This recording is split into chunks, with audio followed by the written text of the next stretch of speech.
You're in for a treat tonight. We have a property investor who built a $3 million plus property portfolio. It hasn't come without those mistakes. Tonight, we talk about those mistakes he made, from property manager mistakes that cost him thousands to does he see there's suburbs under 500k where you can still invest, about those lending and structuring things that he needs to consider, about changing the team, about how you build that team around you to build that property portfolio to that $3 million plus. So we had the special guest Steve Felizi on, and he had some great insights as always. But this was about Azeem and about talking through all those mistakes, which you're going to make. People were saying in this session, they loved it so much, they said, this is a podcast you first needed when you first started.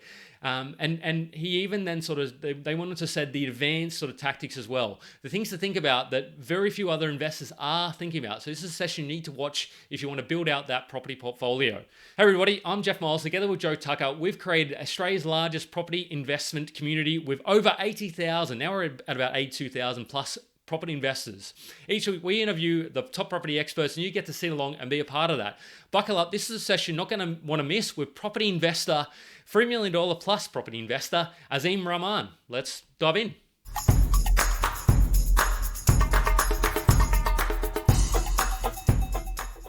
We are live on Oz Property Investors. We bring the big names and we have the big fun. And we're late, unfortunately, but that's okay. We were dominating about taking over the world. But Azeem, because that's what you are doing as Azeem. Welcome to, this is going to be a huge session. You have a power-packed 10 PowerPoint slide coming up. We have Steve's first guest co-host, special co-host appearance. We call him the special co-host. He's got his own little... Special is the not normal special. Yeah, exactly. That's what we get. So it's going to be a huge session because we're going to unpack how to build that multi-million-dollar property portfolio and the mistakes you can make along the way as well. So as things are coming along, how are you going anyway? What's happening, man? Well, I think all the action's happening State of Origin tonight, which was interesting. I only thought about that in the morning, realizing, we're going to be chatting today and State of Origin's happening. So interesting. Okay. Man, Queensland, you might as well just put them up against the West Tigers. Hopefully, I've just offended about half our audience out there. The West Tigers, I think they'd be a fair match between those two sides. Don't worry about New South Wales. New South Wales is going to beat them by about 30 points probably tonight. But anyway, enough of that. It's a big session. You're a footy fan. Steve, how are you going, man? You growing your beard? Well, yeah, all the way from UK, Europe. So I'm here for the next kind of couple of months, enjoying the passive income life. Got Glastonbury next week. That's like 200,000 people with the festival. I'm taking my 2-year-old, so that's going to be exciting. Should be partying harder than you, man. I think like dancing around. Like, is it going to rain? I have no idea. Normally it does, but we'll see how we go. Funnily enough, we weren't going to take her, and then we spoke to a few friends, and they're like, no, there's actually a whole camping field for families that has like huge playgrounds, face painting, blah, blah, blah. And I'm not drinking anymore as well, so I'm like, I don't want to be out 4 days on a bend up, so I'll do the dad thing, and then when she goes to sleep, me and my partner can do one night on, one night off.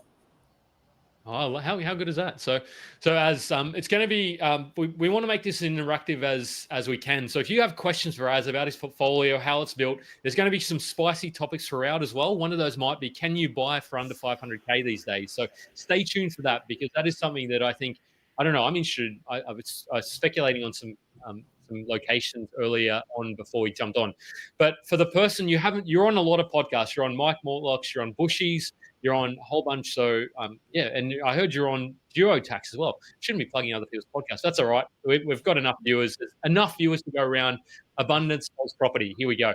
You are a PAYG, put your income to work. You've built that $3 million plus. It could even be $5 million now. But I don't know, maybe it's inflation. So grown exponentially from scratch. You started at 24, which great age to start, without the roadmap or formal education. So you don't have the agenda to promote, but you are prolific on LinkedIn. So if you want to see Az's amazing insights and wisdom, follow him on LinkedIn. I'll plug that later on tonight. But welcome to the thing. So first question, mate. Do you want to bring up these? On a side note, the part of Az is what I like about Az is LinkedIn, and that it's not fluff. Like most people, like especially buyers agents that have an agenda, are just plugging something of how good it is, but he's actually just giving the core education, which I really like. Yeah. Before we go, I'll go on a tangent. What motivated you to start that as anyway? Like the education piece? Is it because there's too many agendas out there? What made you want to start that? what made me want to start though was actually just sort of peeking into the future and thinking about the fact that when I do have children, when they're in a position where they would like to invest in property, and they start to go out there and have a look at the world of information that's out there, it'd be a shame if they found out a bit later down the track, or they never got to find out that their dad actually had a lot of hands-on experience in the first place. So that's where the thinking initially came from, was there's a lot of experience that I've built up along the way. Probably most of it has been mistakes rather than successes, if I'm to be honest. But it was a good opportunity to have a conversation down the track with my kids about what the learnings have been, what are the insights that I've picked up, and that's where it started from, to actually put this all down on paper in articles and on LinkedIn. How ironic that we're talking about the negatives of property and we've got the sirens going off. Yeah, that's right. It was all part of the plan. part of the shazzle. If we're not talking negative about property, I promise. Please, if you get rated because we're talking negative, if I get rated, it could be me. Geez, I better check out. But no, it's interesting we say that because property isn't all it's cracked up to be. There are mistakes, and we've made plenty of mistakes. Well, I have, Steve. I won't talk on your behalf, but there's mistakes I've made in terms of property managers, and that's going to be one of the ones that we'll go through. But I think what is it? Before we get to that first mistake you made, what motivated you to start that property portfolio? Is it the passive income, 150K in 10 years? Is that the goal, or you just want to sort of put your money to work somewhere? What was the reason? There was no goal. There was no vision. There was no real plan in place. And let's be real, in this day and age, it's very rare to come across a 24-year-old who's switched on and knows exactly what they're trying to do and has a strategy. So I think that's very rare. So I was like everyone else. I had no clue. But what I did know from a very young age is that property is a means to an end. It is an asset class that everyone loves to talk about. And let's be honest, in every household, whether it's with your family, your relatives, somehow property always comes up for discussion. So there was enough discussions happening growing up as a kid where I was able to put two and two together to know that property investing is something that can generate wealth from. How to go about it, I didn't know, but that much was clear for me. So I thought, okay, I definitely want to go down this route when I get older, and that's where it kick-started. I love that you're actually honest about there was no plan, because I always, like Jeff was always saying to people like, oh yeah, I want 100K, 150K. When you're buying your first property, there is no way you're educated enough to even know how to get there. You're literally trying to buy something that's either got good cash flow or good capital growth, and that's your knowledge. Like, I've done 2,000 deals and I'm still making mistakes. So good luck to the person on their first one having a foolproof plan that's going to work well over 10 years. Yeah. I love your I agree as well. Rather than, I wasn't born when I first went for that, and I did use a buyer's agent first up, full transparency. This was 10 years ago, in the infancy of buyer's agents. Maybe not infancy, that's a bit of a porky perhaps, but no, it was interesting because I said the same thing. I said I wanted capital growth without too much cash flow, and I suppose I went with that, and I just trusted that person knew what that meant to me. But anyway. On that, so Steve, it is hard to know what you want from the start, but if you don't start, then you'll never figure out what you actually want. So on that point, sorry to cut you off, Jeff. Do you want to know, funny enough, my one was actually jealousy is why I started my portfolio. So who are you jealous of, your brother? I went to high school with Nathan Birch, so I knew him.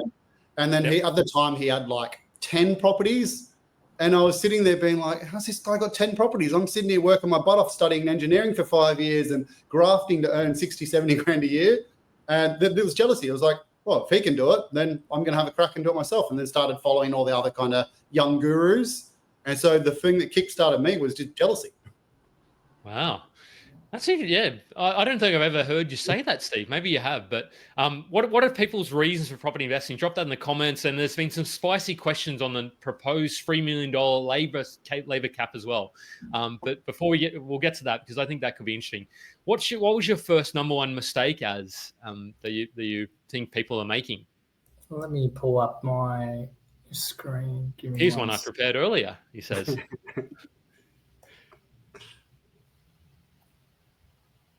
We go. It's funny when you do the prep before going live, everything happens smoothly. As soon as you get on live, it's panic stations.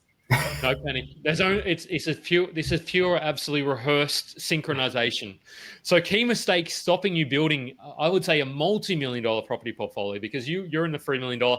And Steve, I think we can all attest to making some of these mistakes.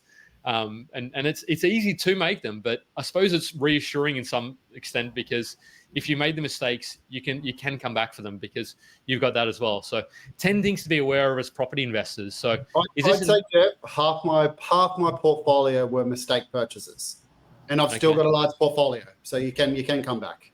I made lots of mistakes, but yeah, go on. So first, what's this? Is this in no particular order? As were we? No, it's in no particular order, but I think one of the biggest mistakes is the fact that you can end up actually purchasing a property that doesn't increase in value. And there's two parts to it. You can end up purchasing a property that doesn't increase in value at all, or you end up purchasing a property that won't grow in value until a very long time has passed. We're talking 5 years plus. And that is an interesting thing, because as we were just talking earlier, when I started off and I didn't have a plan, I just assumed that you can just throw money at this thing and it'll just grow up in value. And that's what most people think, because they're not educated. But sadly, that's not the case. Contrary to popular belief, not all investment properties do appreciate in value. Now, we could, again, talk on and on about this at length, and all of the other mistakes too, about, what are the key reasons and the drivers and the root cause. But the top 5 that I've seen from my hands-on experience why property's value won't increase is: number 1, it's purchase at the peak of the market. Yep. Number 2, supply is exceeding demand. Number 3, you've got poor suburb fundamentals. Number 4, it's not an ideal property location. And number 5, it's a poor property selection in itself as well too. So just to share an example for me personally, the first property that I purchased was in that category, where it didn't go in value increase at the start, but it did as time went on. And in that case, when I look at these 5 that are here, the ones that were applicable for the first property was number 2, number 3, and number 5. So in the suburb that I purchased here in Sydney, the supply was exceeding the demand. It had poor suburb fundamentals. So when I say poor suburb fundamentals, I'm talking things like the vacancy rates were quite high. It didn't actually have a lot of building approvals that were going ahead as well too in the area. And the actual property itself, number 5, it was a poor property selection. It was an apartment that was selected, which doesn't cater to everybody, right? When you think about owner-occupiers and investors, it doesn't cater to everybody in an apartment, and especially if it's just a 1-bedroom. So in my case, there were the couple of reasons why it didn't go up. And I dare say there are many other people who have experienced this, that this is a key mistake that gets made. Yeah, I think you might need to change the slide pack, man, because we're not seeing the audiences, and I'm not either. Unless, Steve, are you seeing any slide change? Sorry, I'm seeing key mistakes stopping you build a portfolio. Yeah. You might have, yeah. Anyway, no, I absolutely agree. Because so your first purchase was, I don't know if I didn't ask if we're talking about the portfolio and whether I purchased, but was it an apartment? Was it as? Yes, it was. It was an apartment, and I think it was purely based on what I could afford at the time. So there wasn't a lot of thinking. It was just how much deposit is available, what can I borrow within that capacity, and that sort of shifted the dial for me to just focus on what was in my control. There was no other thought process there to go, let's look at the suburb, let's look at the actual property within the suburb and the location. Like, none of that was thinking there. And funnily enough, that's where the issues come from if you haven't ticked your boxes. Has that come through now? Yeah. It's up.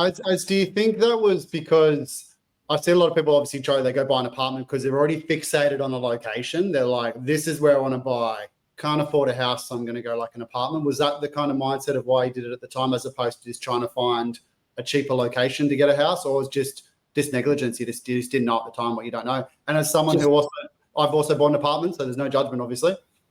Yeah, no, just purely didn't know what I didn't know. Just purely went on what's affordable, what's close by, what can I go and see and drive by, and off I went and put an offer. Yeah. And was that also, so when you said what was the lead up to purchasing that first property? You sort of said you didn't have that strategic sort of kind of, I want to build 150K, but did you go to your broker, or how did you sort of lead up to the process of buying the property? It was about a couple of years of just saving up, which took, I think I had about $50,000 I was saved up after 2 years' time. And the minute that I had enough available to then purchase, and off I went. So yeah, simple as that. Went to the bank, had a conversation, and off you went. So yeah, there was, I would say, compared to the last property purchase compared to the first one, the amount of mistakes have definitely reduced. But yeah, there was just, I was just bleeding mistakes from the start. And again, you don't know what you don't know. And I was just so over the moon that I purchased my first property. As time went on, these things that, you can see on the slide, they became more apparent to me as time went on. Were you trying to like just amalgamate knowledge from everywhere, or did you sort of like me, like I had like these online mentors of people I was just trying to follow, or were you just, like I said, just getting information from everywhere, just going, oh, this looks like a good buy, let's buy it? It was probably the latter, actually. I didn't really seek a lot of information to start with. It wasn't until the second property purchase where I started to reach out to educate myself. And it just progressively, as each purchase I went through from each property purchase, I actually realized, shit, there's so much I don't still know, because I wasn't repeating the same mistakes, but there were new mistakes that I was making. And it reinforced for me how much I need to focus on education. So it just progressively just grew over time, Steve, how much I spent on education. It definitely wasn't there for the first. It started from the second, and it just continued to grow. And it still does to this day. You know, it's funny. So like every day I have to have a conversation with people about why commercial's higher risk in quotation marks compared to residential. But every successful residential buyer that I've ever met has made lots of mistakes, and quite big ones as well, like hundreds of thousands of dollars mistakes. But they say residential safer. So it's just like, it's like you said, it's what you don't know, you don't know. Yeah. That's it's very interesting, like not knowing, because with your sort of purchase around, did you, I suppose, think about just, when was this? Are you talking sort of 2016, 2017 as? Or that's what I was going to ask, or wanted to ask. This purchase, yeah, this was in 2017. Yeah, okay. Crazy. Sydney. Somebody said, do you guys recommend a property coach? Sonam's mentioned that. I mean, depends on what is a property coach, I suppose. Like, are we talking somebody who sort of shouts at you and goes all, what's that? I think that they're talking about some form of mentor, or that. I'll answer that question for me. Yep. Yes, but the hardest part is knowing who to trust and who's a good mentor. Like, there's plenty of people with successful portfolios that know nothing, and there's plenty of people with little 3-4 property portfolios that know quite a lot. So getting that person, and then having them to have an incentive to actually help you. Like, you can claim everyone's a nice person, but ultimately, if someone's really successful, they're going to want to be paid for their time, and hence the world of buyer's agents existed. Yeah, because as you started, a lot of the content that I was reading before, you didn't have the mentor, the roadmap, or any of that sort of information. So how did you, do you see, what is, I suppose, a property coach for you? Because you probably evolved and got educated and all that. You see value in the mentor, or the property coach, whatever we're calling this person? Yeah, absolutely. Look, I've got a slightly different view on this, purely because of my corporate background, that there's a difference between a coach and a mentor in a professional sense. And I think that applies in this case too. So for me, a property coach is somebody who can roll up their sleeves with you and help you to understand how to actually have those skills to do it successfully. Whereas a mentor is someone who you can go to on a regular basis, or when you need to have a chat of a specific problem at a specific point in time, or an issue that you're facing to talk to. So yeah, I absolutely see the benefit of having a property coach, particularly if you want to be more hands-on and you want to learn how to do it successfully yourself. Yeah, that's vital. You actually and somebody's popped in. Are you paying people to get in the audience, Steve? Steve loved your books. Sonam's asked a question, and then he said, we'll talk about that. But no, it's interesting you say that, because I sort of bought my first two without any kind of mentor as well, and then I paid for some education with Steve Ignite, and that was in 2017. That's where Joe and I's eyes met, and he looked at me and I looked the other way. So no, I didn't say I didn't say that. I was getting very romantic very quickly, and as you guys glancing across the auditorium at each other. He remembers it. I don't actually. He's like, oh yeah, we had that. I was like, I probably spoke to 100 people, went out to the Star a couple of nights. But anyway, enough about my debauchery. So that's where I was faced with a decision as to whether to pay a good amount of money at the time. It was like $6,000 for a property course, and for me, I was like, crap, that's a lot of money. But I'm glad that I did, even though, yes, the information was amazing, fantastic. It's more about the people that I met. So anyway, we've got on a tangent there. Sorry, guys. So overpaying for a property, what does this mean? So, and I put this there because I was thinking about what's the best way to articulate this, and I thought about it, and this is really true in my experience, that if you can't assess the value of an asset, someone will set the price for you. And again, similar to the property prices not going up and the reasons why, overpaying again, there are many reasons, and these are some of them. And in fact, these are kind of interrelated as well. They're not sort of in isolation; they go hand in hand a bit. The first one is accepting the listed price as gospel on real estate and domain. The second is emotions taking the driver's seat. The third is the market moves very rapidly. And the fourth one is being time poor and impatient. And the fifth one, relying heavily on the sales agent. And I'll just touch upon a few of these. When the vast majority of Australians are not what we would call a professional investor or an intentional investor. So when they see that there's an advertisement for a property for 550, similar to how I started, Jeff and Steve, you look at it and you go, yep, that's how much it's worth. It took me quite some time to rewire my brain. Every time I look at a price guide or an actual amount listed on real estate and domain, I've now trained myself to say, okay, that's how much the vendor thinks it's worth, or that's how much the vendor would like to sell it for. So you have to get into a position to think of that, because it's what they want to sell it for and how much it's actually worth. There is a gap there. So I think that's a big mistake that a lot of investors fall into. I certainly have. The second is emotions, then taking the driver's seat. And now emotions could be a whole range. They could be frustration because you're missing out on a lot of opportunities. It could be because you're getting dejected because every time you call up and speak to an agent, they just say, oh, that's already been gone under offer, or it's already been sold. Or you could actually start to get a little bit of fear of missing out because you're noticing that everybody else is getting these properties in that particular suburb, but you're not. And I found myself with that case with my second property purchase. All of those things I just mentioned, I went through that. I had those experiences.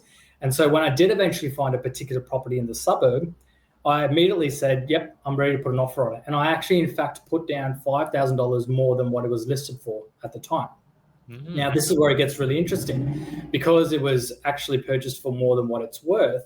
Come bank valuation time, I'm sure you can know where I'm going with this. The bank came back and said that it's actually not worth how much you've actually purchased it for. So now you've got a shortfall. Now, I was very fortunate from the first property that it had some equity built in there that I was able to quickly extract at the time. But just imagine, boys, if I didn't have that equity, it would be an absolute shit show. I don't even know what I would be thinking, the stress I'd be going through. Do I back out of this deal now? Do I not? This is real stuff that can actually happen. And this is a real mistake that I've made. So you have to be very careful when it comes to finding that balance between not offering so low that you're not being considered seriously, but not overpaying to a point where the bank will come back and say, hey, we can't actually give you the loan. Yeah, there's a question on YouTube I'll get you to answer first, but I want to touch on something there. It's my pet peeve when my buyers literally start talking about the listing price. I'm like, it has nothing to do with anything, because they always think like below the listing price they're buying well. But funnily enough, if they're trying to buy a house in like Sydney, the auction price is always more than the listing price. So it goes both ways, but the listing price has nothing to do with anything. It's a real estate agent set in an arbitrary number, and that's it. I would say probably 1 in 5 of the properties we buy, we actually pay over the listing price. And that's actually okay if you've actually done the actual analysis in the CMA, which is the question on YouTube. So the question on YouTube is, how do you do your CMA, so comparable market analysis, in hot markets, and how have you trained yourself to not overpay? I think with the CMA, I think so. There's a couple of things there. One is to, you can do your desktop research, which is to have a look at the sales that have occurred in the last 3 to 6 months, preferably the less time the better. And then you need to spend the time to look at it like for like, as much as possible to look like for like. So when I say like for like, if you're looking to purchase a freestanding house, then you need to look at freestanding houses. If you're looking at a block size that's about 500 square meters, then you've got to be looking within the vicinity of 500 square meters, borrowing a little bit there. Same configuration of the property, bedroom, bathroom, garage, and so forth. Now, that's obviously on paper, but then what's happening on the ground is another thing. So when you start to actually pick up the phone and speak to a sales agent and understand about and ask them questions on a property that's for sale or how much it's sold for, majority of the time they're not going to tell you exactly how much it's sold for, but you'll start to get a sense by the questions you ask, or if you're getting knocked back on your offers, if your CMA is actually stacking up with what's happening in the market. And to answer this question, if it's particularly in a hot market, 9 out of 10 times what will happen is if you've done your analysis and it's meant to be about 450, chances are actually properties will be selling for 475, 480, even more. So you then need to index that in as well and take that into consideration. And that's what I've done in the past. It's also powerful for negotiations. If you know how to actually find comparable properties, you use them as the basis of your negotiation. So the agent's hard to argue if you say, I found this property, it's XYZ like it, blah, blah, blah, blah. That's why I'm offering this figure. They'll take you seriously. And then it's on them to actually come back and say, well, no, this one should be more for XYZ. And I have to go like, oh, it's a newer kitchen, blah, blah, bigger land. So you can actually, that's part of the negotiation, which we've seen with Scott Agate 1,000 times on this podcast. Could I be a little bit controversial though, because I've had that, and Joe and I've had this back and forth about the whole like telling the agent about that. The agent actually doesn't give too many shits about what that property down 123 Smith Street. They will know what it's sold for, but they're like, well, I've got an offer at 500, 475 just isn't going to get it done. So that property down the road to sell for that. I to some extent I do agree. I love to have that in my back pocket. And I see some people try and do it. It hasn't, maybe I'm just not that great a negotiator. But also, and that's where I'd say emotions, maybe emotion needs to be somewhere in there, because are you just going to keep sticking to the numbers, the calculator, and saying, okay, I'm going to keep missing out. Commercial, I think, needs to be numbers driven. But residential, you could sort of say, if you're in a rising market, particularly the start of a rising market, are you missing out by just keep sort of not paying by $5,000, and then next minute you're sort of 6 or 12 months in and you've missed out on 10, 20, 25% growth. I don't know. That's you've just touched on the most important point. Is it actually depends on what market you're in. So in a cold market, very hot. A hot market, like you can't choose a comparable for 6 months ago. You actually need to find ones like in that market. But the point you mentioned about overpaying, that's also okay. And we've seen this with like anyone who's bought in Adelaide or Perth in the last couple of years. Like you were not getting something below listing price. Like you just weren't. Or a commercial shopping centre in Logan, apparently, as well. Yeah, or my shopping centre consciously overpaid about $175,000 for it, and I've actually made that back already 6 months later. Oh. Okay, here we go. This is an interesting one. Elijah said, and I'm interested in your thoughts on this one as well, as heavy light, don't trust the agent. They have 0 other offers. I don't always agree with that. I couldn't agree more. That talks to number 5 there, heavily relying on the sales agent. And again, majority of Australians and investors, they're not sophisticated enough to actually know how to hold a conversation with a sales agent, how to ask them the right questions, how to read between the lines. So yeah, we often fall in the trap, and I have, where you just whatever they say, you'll take it as gospel. If I picked up the phone and I'm speaking to Jeff and say, Jeff, how much interest have you had? And Jeff says to me, I've had 10 people already call me in the last 30 minutes since I put it on Real Estate Domain. How the heck do I know that's the truth or not? I actually have nothing to substantiate that. Particularly if I'm interstate. So yeah, absolutely, really, really question everything that a sales agent says, and don't treat it as gospel. Yeah. What's a good by law, if you ask them, do they have any offers on contracts, they have to tell you. In my 10-year experience, there's a reason agents always talk to you on the phone and never write anything in email, because they can always deny. Yeah. I then typically say, well, if you got this interest, how many offers have you gotten, and when are you going to close it then? And then they say, oh well, yeah. If they're backtracking, it's like, okay, well, I appreciate you've got an offer at 500. I see value at 480. Let's get this inspected. I want to move in this deal today. And then I'll say, oh, that sounds really good actually. And then, but yeah, that's typically where you start to sort out the wheat from the chaff.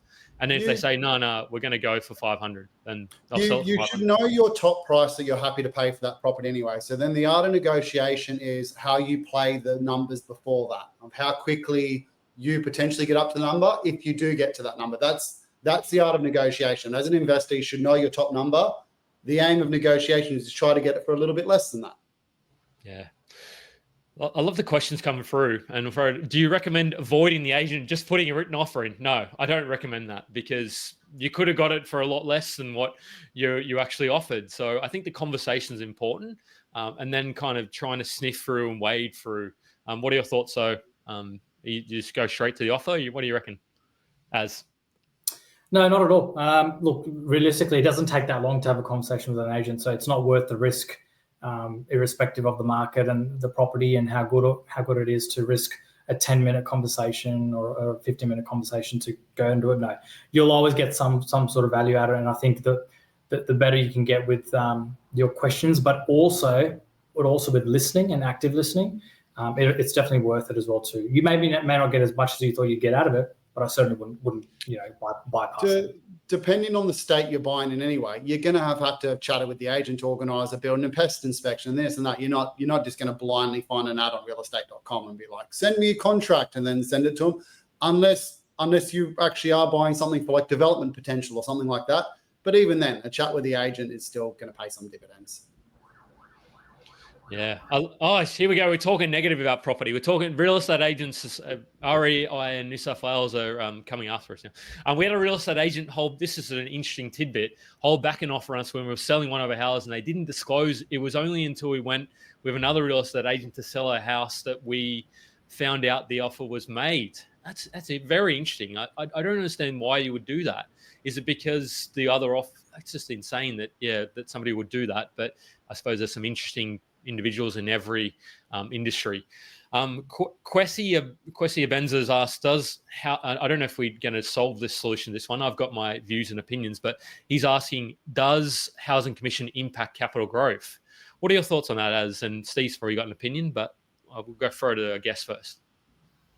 Look, I haven't personally had a lot of experience with that, because the properties that I have purchased haven't been even remotely close to it. So I don't think that would be the case. But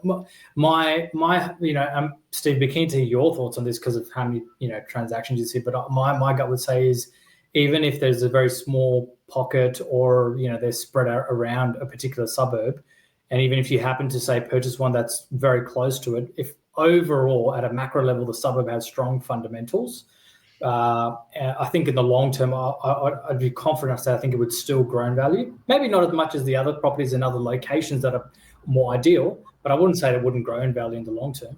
I think it would still grow. Yep, spot on. So there's probably two aspects of this. There's housing commission in every suburb. So people that think like, oh, don't buy in that area, it's a housing commission. I live on the northern beaches. There's housing commission in Manly. There's housing commission in Freshwater where I live. Like they're actually everywhere. You still get the same capital growth. However, you want to come in and buy at a lower price compared to the non-housing commission. So let's just use some numbers. If you buy a suburb that's $500,000 10 years ago, hopefully that's worth $1 million now. The housing commission one is probably only worth $920,000, $930,000.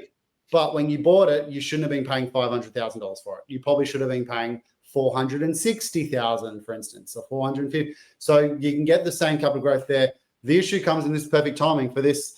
The repairs and maintenance and the other headaches is the argument. And I'm not saying at all that housing commission means you're going to have bad tenants, but there might be a slight chance that you might get a rougher tenant, for instance, who might cause damage, not pay the bills as much, and have some more headaches in regards to that. You can still do it, but yeah, they of course grow. You're not going to have a $500,000 house go to $1 million if the fundamentals, like you mentioned, are good. And then that stay at $460,000. But again, you don't want to pay the same price for a housing commission one as you do. You want to try to make some money on the way in. Yeah.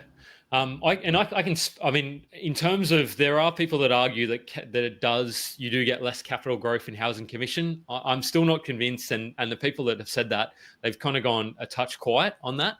So I think maybe it was sort of inconclusive. So I think maybe, but an example of myself, and I bought a couple in closer to, I'm not buying in areas of housing commission littered, but I've sort of, owner occupied, there's a couple of housing commission in the street. And it's known as the rougher part of the area. And subsequently, and I found that out and had that discussion and knew that but it grew 40 to 50% over an 18-month period. And that still saw capital growth, even though there was more housing commission concentration in the particular pocket versus other. And sometimes you might even argue that it's because it's more affordable. If you're timing, not that we try and time the market perfectly, maybe you might get more capital growth because it's affordable and younger families. So you can't bank on gentrification, but at some stage, if it's affordable enough versus other pockets of an area, younger families might just say, I'll start to move in, but you can't bank on that. That's going to happen when it happens. It depends, Jeff, because if the joining suburbs are what you call blue chip, I hate that word, but let's say got better permit, it's again unlikely that that's going to be $1 million suburb next to a $500,000 suburb. There's some form of ripple effect going to go on. But funny enough, if you actually look at the top 30 performing suburbs in, let's say, Sydney in the last 15 years, there's Blacktown, Lidcombe, Strathfield, Granville, Redfern, Mount Druitt, Campbelltown. They're all on the list. So I wouldn't say they were 10 years ago nice suburbs to live in. I grew up out west, so I'm not being just derogatory, right? But they can still have good capital. My best performing asset still today is my Blacktown property, which is very, very low. I bought in a very low socioeconomic part of Blacktown, and it's tripled in value. Funnily enough, selling it, settlements tomorrow. So I've made my tripled money in less than 11 years, 12 years. Here we go. So repairs, I like that. I like those sort of stories, and these are, I suppose, anecdotes. So you have to make your own judgment calls on whether you're comfortable and the repairs and maintenance. But negotiating repairs and maintenance, they often overlook. Like, talk to us more about this slide, Az. So again, this is the mistake with this is, I think, to begin with, not factoring in that you're going to have repairs and maintenance, and I certainly didn't factor it in. And the simple analogy I would use, it's like having a car. It doesn't matter if you're getting a brand new car out from the dealership, or if it's a demo car, or if it's a couple of years old, or if it's a really old car, 20 years plus. It will have repairs and maintenance. It's just a simple case of the older car is going to have more repairs and maintenance now. But guess what? If you hold on to that brand new car, over time, it will also have repairs and maintenance. And the same thing goes for property investing. So you need to be factoring in that in.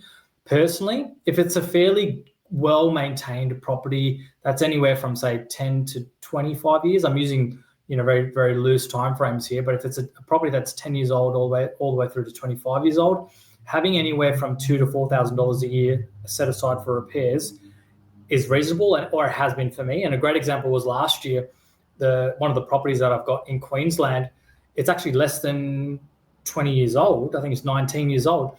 And I just got a call from the property manager to say, hey, the hot water system's gone bust.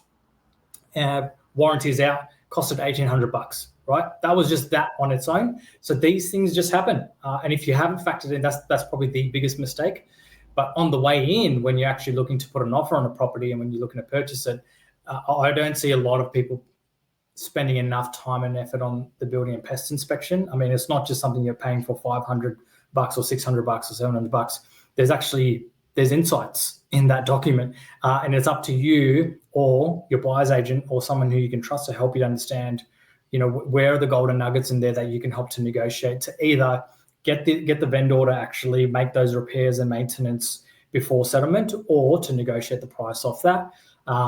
And the other thing as well too is actioning recommendations from routine inspections. Again, it's not just something you're paying your property manager to do, to go out there to the property every 3 to 4 months just to take photos, send a document in a PDF and email it to you. That's your opportunity to look at it and go, okay, where are the opportunities? What can I actually go ahead and start to work with my property manager? Don't just wait for your property manager to come to you with the recommendations. Be proactive. And lastly, differentiating between urgent and important. And Jeff, that probably goes back to what you're saying at the start about having a multi-million-dollar portfolio. When you've got multiple properties, you'll eventually get to a point where you have many of your property managers come out and reach out to you and say, hey, we've got this issue with this property, we've got that issue with that property. Then you're going to have to be in a position to prioritize and say, okay, which of these are urgent and which of these are important? Because again, that I didn't really experience that earlier on when I started, but now I do, where I have to sit back and go, okay, yeah, I could get it all sorted in this month, but I'll be bleeding red if I do it all at once. So which one is urgent and which one's important?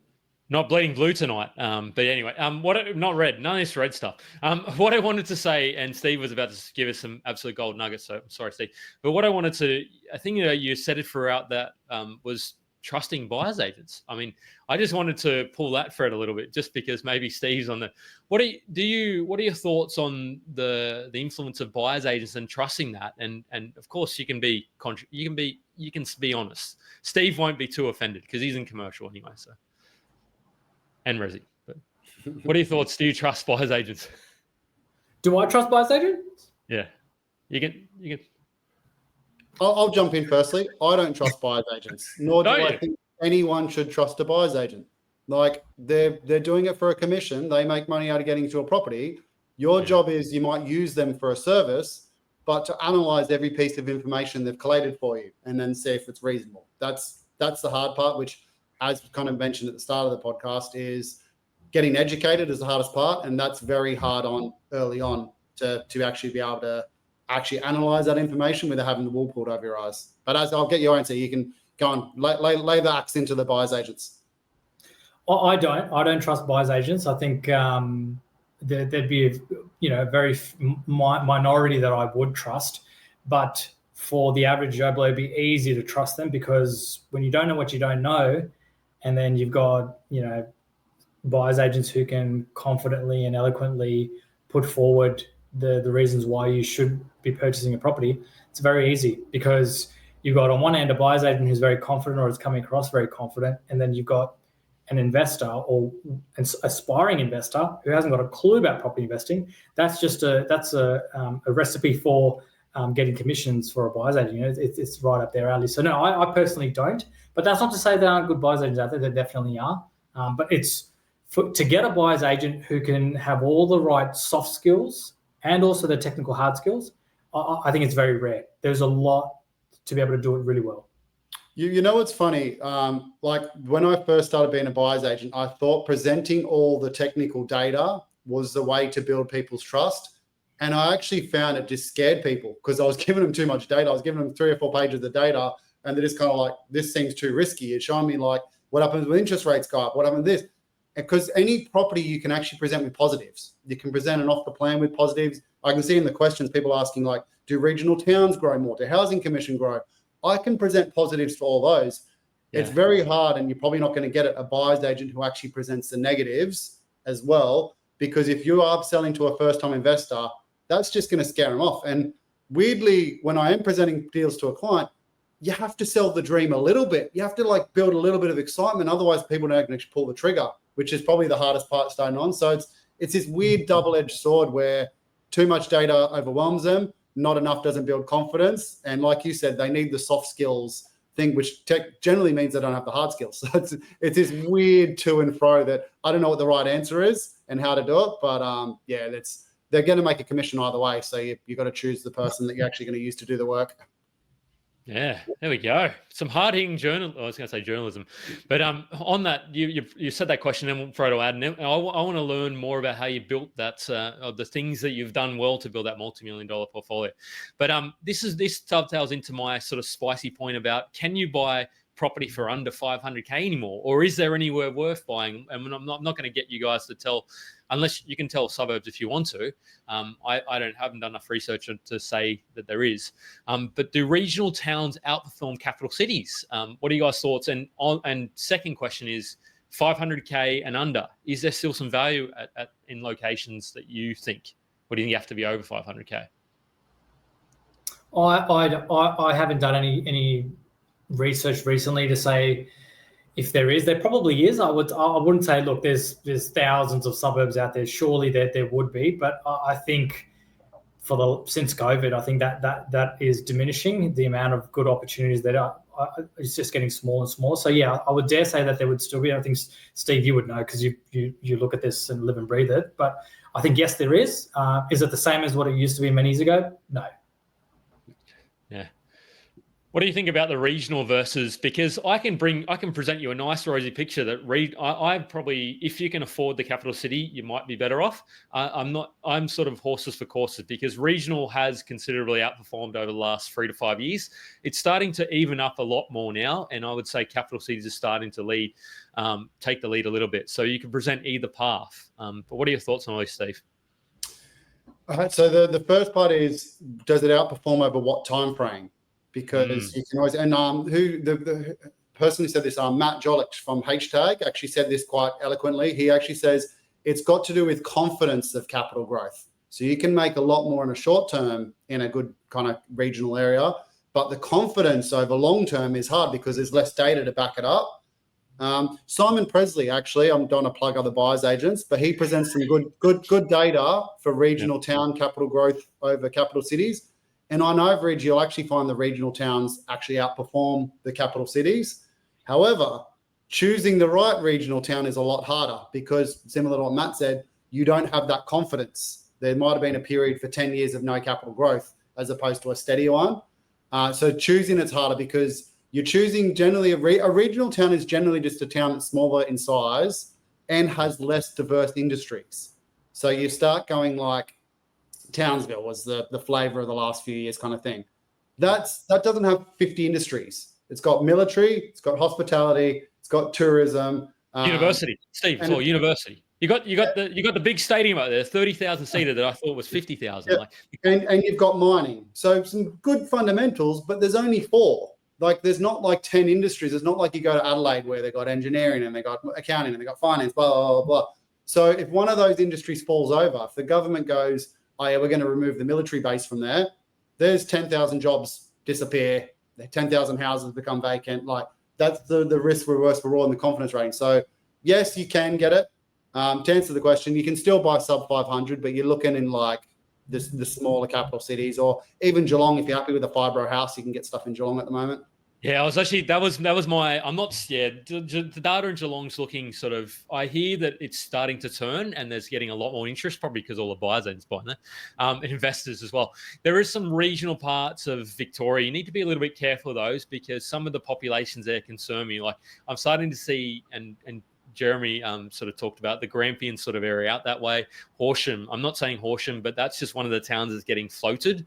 I don't own out there. But that's, and people are starting to mention these because they are affordable. The yield's a little bit better, but just really understand the fundamentals behind that as well, because you might see a bit of a sugar hit. But it's then, okay, you really, I liked some regionals and I did like Townsville. I don't like it so much now, even though we still own there. But anyway, I'm getting some heat in Facebook Messenger. People are saying to me that they love regional, so I'm pretty agnostic to regional or capital city as long as there's some fundamentals or affordability driving it. But anyway, sorry, I've sort of banged on a little bit. But what I wanted to say, let's throw to the only sponsor. Well, we do have two sponsors, but you're our main sponsor, Steve.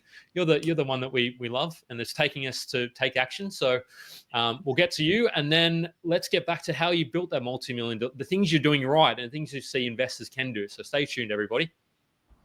This is too quick, so you can't go, people. You have to stay. Now I have to actually play it. Where is it? That's awkward. Oh, here we go.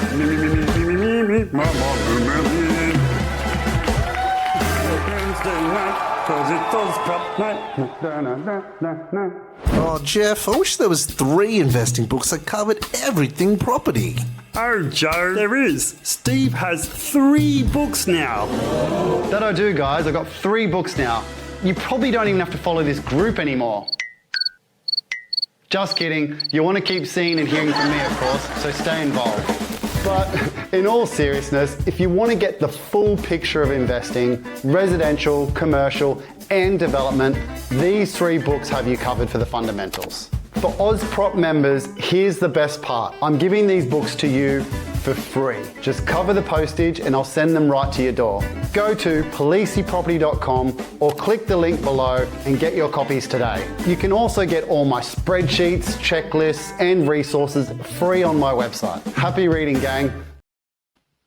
Here we go. He's back. So let's see. Let's talk to we've talked to the negatives, and I think there's probably more negatives, but let's go to some positives. How are we building that portfolio? Aren't they all negatives? Yeah, why are we still buying property? Consistent planning is required. Is that a negative or is that a positive? Like overlooked. As is about to explain it to us, Jeff. More of a negative. Well, I think it's both ways, right? Planning is by far one of the key ingredients to be successful in the short and long term in property investing. And at the flip side, a lot of people don't spend enough time to do to do the planning. And planning has, there's a lot involved in that there. But the ones that I see that are overlooked, that I have also overlooked in the past, is the first one, tax preparation. Let's be honest, if you're not really a person who enjoys accounting, you're not really into your numbers, and you find the whole thing a little bit too difficult to understand with the legislation and what you can and can't claim, it's a lot to absorb. If you've got one property, two properties, maybe even three, it's okay. But irrespective of how many you have, you got to start thinking about it as a 365-day thing, rather than thinking about it at tax time when as an afterthought. And an example that I would share is, I actually experienced this a couple of years ago. For whatever reason, it happened to be the case. I had a lot of different expenses that came through across a few of the different properties. Now, I didn't know at the time that they're not all going to be expensed and categorized the same. Some of them are going to be expenses which will be deducted in that financial year, and some were actually going to be depreciated, which then are required to go back to the quantity surveyor and update the report. So there's a lot of work involved there. But if you're starting to think about these things as you go, you will then know what you need to do, rather than having to be reactive as a knee-jerk because your accountant said you got to do this or you got to do that.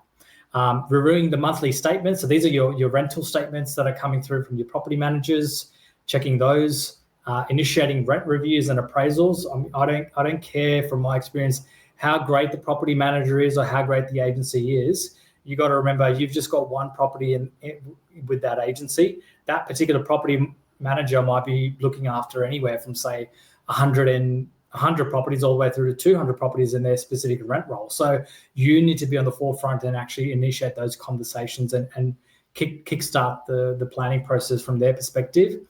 Looking at repairs and maintenance proactively, like I said earlier as well too.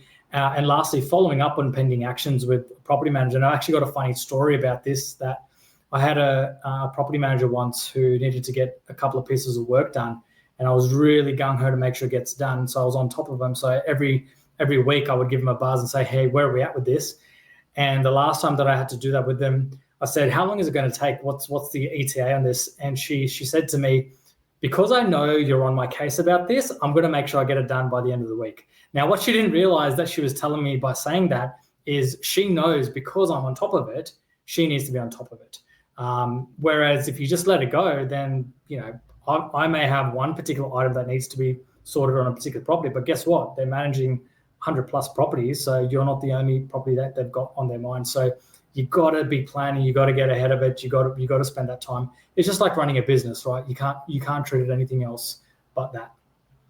I've actually got a similar story where I wasn't. I'd probably 5 or 6 properties at the time, and I was selling one in Foster, which is on the North Coast. And basically, when the tenant was going to leave, I was like, cool, let's do these repairs. We're changing the floorboards. We're going to paint, blah, blah, blah, just to freshen up for the sale. And got to settlement, the tenant leaving. Tenant left, and then I called them and said, oh, cool, when are the tradies coming? She's like, oh, cool, I'll organise that now. And I'm like, you knew when they were leaving. Why didn't you organise it like the day after? And then I had to wait about 7 weeks to get all the tradies through and do it, which is 7 weeks of no rent. So that just me being a little bit lazy cost me about $4,000 worth of rent and expenses coming in, and then delayed obviously the sale as well, where she theoretically could have lined them up the day after they moved out and had bang, bang, bang, and did them all thing. And that was because I actually wasn't on the case. But you've made the good point is one of my good friends, actually, Andrew Morello, he won the Australian TV show, Apprentice TV show.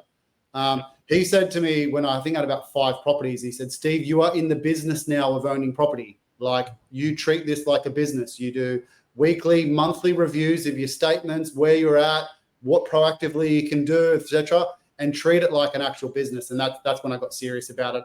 At the start, when you got 1 or 2 properties, you don't know. You're just literally buying stuff and being reactive. But as you get a few, treat it like a business, because it is. It's something that probably makes you more money than your actual job to focus on.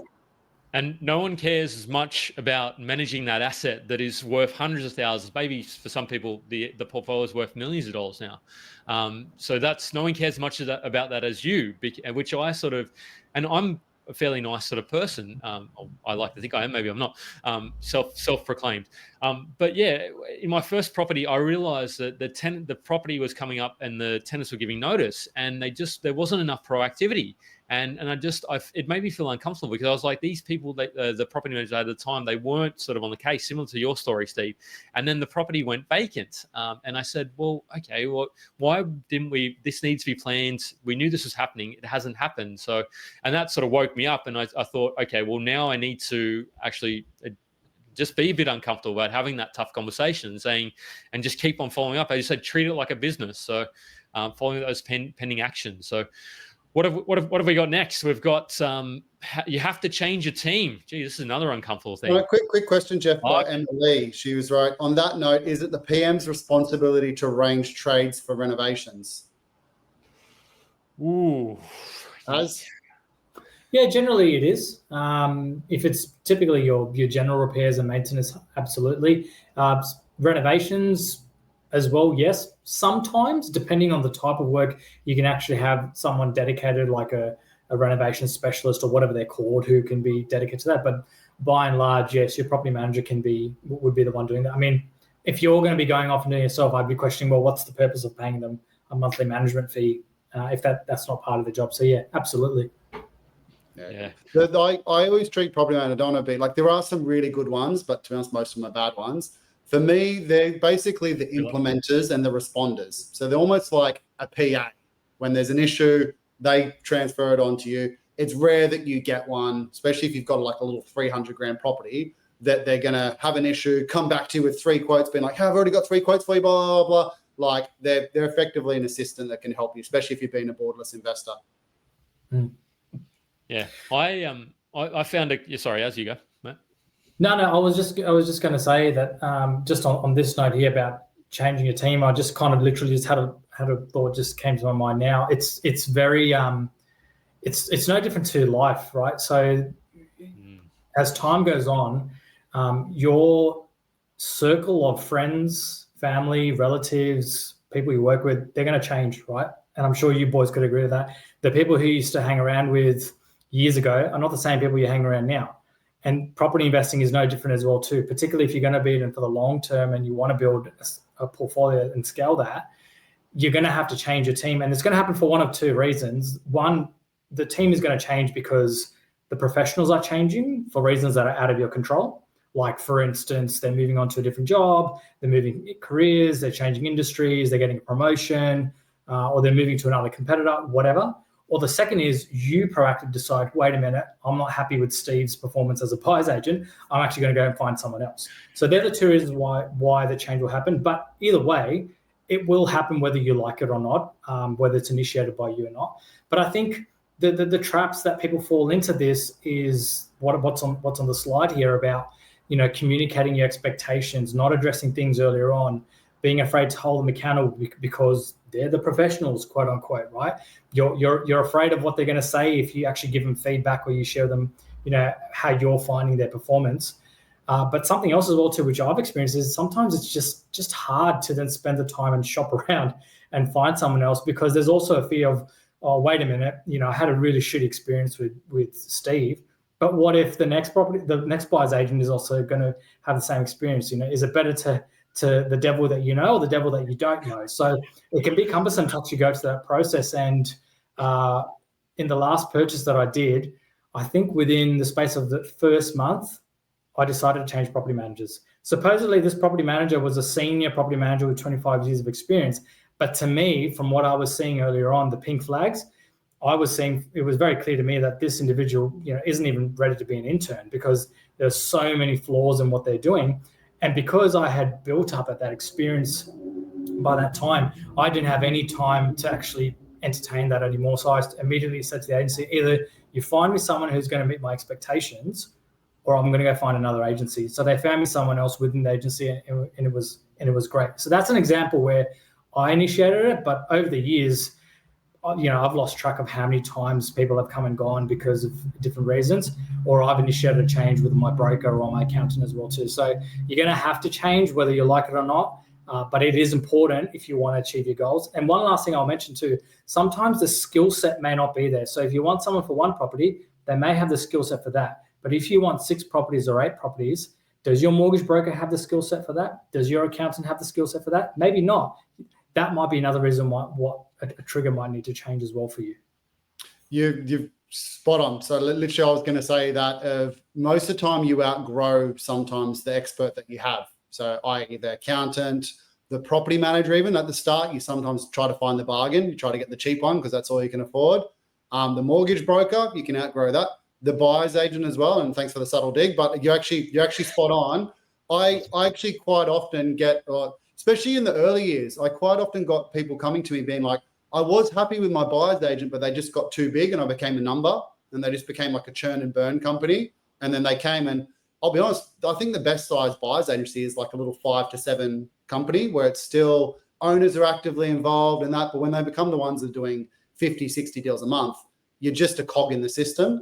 And that's the hard part there. So yeah, you either outgrow them or the business outgrows you. And I see that actually. So I personally change property manager every 2 or 3 years on my residential. Well, not anymore, but previously when I had the big portfolio. But purposely, because you'll actually find if they're a good property manager, what do good businesses do? They grow.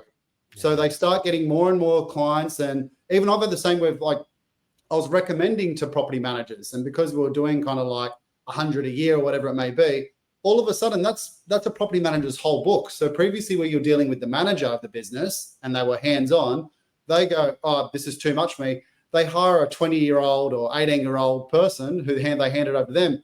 And now all of a sudden you've gone from the expert to the person with no experience, which is exactly what you said, Az. You got the clueless person and you start dealing with them and you go, well, why am I paying for this 18-year-old? Let's go find. So I was constantly moving property managers as well. Yeah, there we go. I was going to say shots fired and better the devil you know. So Steve Polizzi is a devil apparently. The devil in disguise. I was just thinking of Kylie Minogue the whole. Anyway, I won't sing that live. I mean, I do sing live very regularly. I love the feedback we're getting, and there's so much engagement. I love that we have these kind of conversations because this is what the information we want to get out here. It may not be as sexy, but I think it's super valuable and important and knowledgeable. So Rebecca has said, wish I'd heard this podcast years ago. Literally we had a PM say we can't organize simple maintenance because it's just hard. And I thought that must be an unreasonable request from us. No, I don't think it's unreasonable to get a sort of maintenance, a sort of simple maintenance request. I think that's vital that they should be doing that to keep... Even if it's complicated, Jeff. I had one where I had a pipe burst under my front lawn. And the property managers came to me and said, oh, what do you want me to do about it? And I go, aren't you the property manager? Shouldn't you be telling me what I'm supposed to be doing about it? Like, it's literally your job title. Yeah. Should you be paying me for this? But before we go on to the next point, I want to get both your opinions on this because you've bought. I mean, I've got views as well, but I've got views on everything. Buying a property at a good price that needs $1,000 of electrical work, still subject to building and pest. Should I try and ask for these to be rectified? The property isn't compliant with the Vic rental standards. What do you think, Az, first, and then we'll go to Steve. So this is at a very micro level of overpaying. For a property we're talking about, it's okay sometimes to let the emotions take over and say, yep, that's fine, whatever, forget about it, I'm just still going to go ahead with it. But it needs to be backed by logic. So that logic needs to be, is it the right suburb, provided it's in the right location, it's a strong property, then yeah, I mean, what the heck is $1,000 in the long term? If the property is going to go up in value, before you know it, you'll get your return on investment. Should you negotiate? Yeah, absolutely. Of course, you should still be looking to get a bargain for it And look, what you're trying to bargain isn't something you're trying to make it up. There's legitimately something there that needs to be rectified. So yeah, by all means, go for it. But again, I'd just be a little bit cautious when you're looking at a hot market, because sometimes even something as small as that, they won't really care about this sort of stuff and say, nah, if you take it or leave it. So just take into consideration that if it's ticking all the boxes, absolutely. But don't sweat it too much if you can't get it over the line. My first reaction, guys, when I read that comment was, did that $1,000 come from the real estate agent? If not, don't trust it. You can barely do anything with $1,000 now. I replaced a couple light switches and a fan, and it was close to $1,000. So I'd be confirming. But like I said, if it is only $1,000 in the grand scheme of things, that's absolutely nothing. Like, you should not be walking away from a deal for $1,000. But my advice is go get that $1,000 verified. Get a couple quotes, because today's day and age, you cannot do anything plumbing, electrical wise for less than $1,000. Yeah. The other thing to be mindful of, and I'm not a contract specialist, and we bought a few in Victoria, but I haven't come across this necessarily, because building and pest, particularly contract, it has to be structural. So that may not be considered to exit the contract. So just chat to your representatives and make sure that, I mean, yeah, sure, negotiate, but then a lot of real estate agents, particularly in Melbourne, they've been through a couple of cycles. This is not, so they'll sort of know. They'll just be able to call your bluff. Not saying don't negotiate it, but just be mindful that you might get a bit of, oh, okay, well, it's not structural. We know it's not structural. Yeah, take it or leave it kind of thing. But yeah, just know where you stand from that before you or your representative goes in and has that conversation, Kirsty. As mentioned anyway, you're going to be spending $2 or $3 grand a year in maintenance. So it's just part of it. The good thing is they're aware of it beforehand. So the stuff you know is not the scary stuff. It's the stuff you don't know that's the scary. Exactly. And usually when you take over, particularly if it's been owner occupied, it'll probably have some warts, unless it's typically a couple who's been in there for 30, 40 years, they'll have maintained it. But anyway, yeah, Christy said, thanks for answering. Changing your team, like it's a difficult thing though, because you've often built relationship with these people and it feels like you're sort of almost breaking up with somebody, but have you how do you handle these kind of situations? Do you do it diplomatically? I literally it just happened today. So I went through a process over the last couple of months to restructure my lending portfolio. And literally today, I had the previous broker message me and say, hey, just want to check, did you refinance your loans? And so I looked at it and I just responded, yep, absolutely. This is the reason why. And yeah, for a split second, I still felt a little bit shit, because I was like, well, this person really helped me at that time. And mind you, for someone who may be starting out, this broker, great.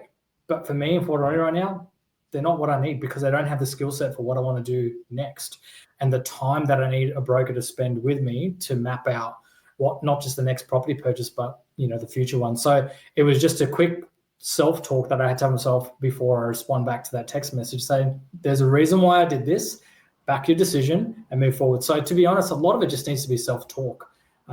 Particularly if you've done it intentionally, you just need to remind yourself when it does feel like that, because let's be honest, we all feel like that at times when we're walking away from someone for a particular reason. You just need to remind yourself why you've done it, and just rip the band-aid and keep moving forward.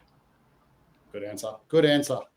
Okay, let's go. I could talk about the team, because I love team and teamwork, dreamwork. There will be vacant periods. No, properties aren't always. I mean, isn't there going to be 8 months vacancy in commercial the 2 weeks after you buy it? No, it won't be. I'm being melodramatic. I'm sorry, but tell us about vacancy periods. Look, this is very similar to about changing your team. How I was mentioning it's inevitable. This is also inevitable. It will happen at some point. It's not a matter of if; it's a matter of when it's going to happen. And there's so many different scenarios in which vacancy periods can happen. And some of them that I've put down here is like the first one could be right at the start. You may have purchased a property that's an owner occupier, so you will have to spend a little bit of time with your property manager to get some new tenants fresh in there to begin with. The tenants themselves will actually move out at some point as well. I cannot think of majority of renters across Australia are all renting because they want to. They're all renting because majority of them want to eventually have their own place to live in. So it would be foolish to think that your tenants will stay there forever. Yeah, they may stay there for 5 years, some may 10 years, some may be longer, but eventually they will move. I think it's very, very rare to find renters who intentionally want to rent for their entire life. So I think you need to remember that it's not a matter of if and when. Emergencies and personal situations happen as well. I had a few years ago a lovely lady who was looking after the place like it was her own. She had to pack her bags and leave because her ex-partner found out where she lived and there was an AVO against him. But the minute that she knew that he knew where she was living, which was at our investment property, she was scared for her life with her kids. So she had to pack up and leave. And of course, in that situation, you can't even claim the bond, or at least in my case, the bond couldn't be claimed because of the circumstances. So this stuff happens. And so then now I'm in a position having to then find tenants again. There's poor treatment of the property, or there can be difficult tenants to deal with as well. And the last thing is carrying out strategic renovations, particularly if it's an older property. At some point, you're going to want to do some strategic renovations. And it's just so much more easier. In fact, sometimes it may not even be possible to do it with the tenants in there. And so you will then either wait for the lease to come up for renewal to vacate them, or you may just sort of decide to take them out if the lease has already come to an end and it's periodic. But that is the case there. And look, one of the things, and some of the questions have come through about this too, even in a hot market, let me tell you, even in a hot market, because I've purchased quite a few, it still takes time. There's a process that property managers need to go through, advertise the property, get all the inquiries come through, sift them through, put forward to you which ones are actually potential, the good ones, recommend one out of those potentials for you to decide, then get the paperwork ready. And often those tenants are already renting somewhere else. So they're not going to come straight away the next day and start living in your property and paying rent from day dot. So even in the best case, 3 weeks can pass before you know it, before you've actually got rent coming in. That's best case scenario in a hot market. So always be prepared for vacancy periods. You touched on it as well on the last slide as well or 2 slides ago about the property manager being proactive, and I gave like the Foster story in your one as well.